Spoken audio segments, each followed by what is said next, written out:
એવી હતી કે હવે આપણે જોઈએ છીએ કે આપણા સમાજનું દાન જે હોય છે ને એ આપણે બીજી જગ્યાએ આપણે દાન આપતા હોઈએ છીએ। આપણે એવું ઘણી અત્યારે સોશિયલ મીડિયામાં આ વસ્તુ ચાલી રહ્યું છે, તો અમે એવું કહેવા માંગીએ છીએ કે આપણા જે સમાજનું દાન છે ને સમાજમાં રહે ને, તો આપણા ભાઈ હોય, આપણા કુટુંબ, આપણા સમાજનું કોઈ કાર્ય થતું હોય એમાં, ગામનું કોઈ કાર્ય થતું હોય એમાં, તો આપણા સમાજનું દાન આપણા સમાજમાં રહે ને એવી સૌની અપેક્ષા હોય છે।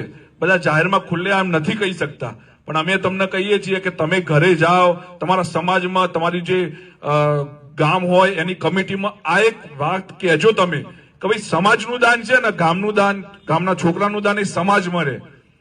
એનાથી શું થશે કે ભાઈ અમાર તો રોજ એવા ઘણા કિસ્સા આવતા હોય છે કે કોઈ વિધવા બહેન હોય છે, કોઈ આપણો દીકરો ભણતો હોય છે જે સક્ષમ નથી હોતા, તો આપણે પહેલા એવી પ્રાયોરિટી રાખીએ કે આપણું જે દાન છે ને ત્યાં વાપરીએ, બાકી બીજા સમાજમાં જઈને આપણે આપીએ છીએ આ વસ્તુ બહુ ખોટી છે। આપણા ઘરના લોકો રહી જાય છે અને આપણે આપણું દાન છે ને બીજા સમાજમાં જઈને આપીએ છીએ।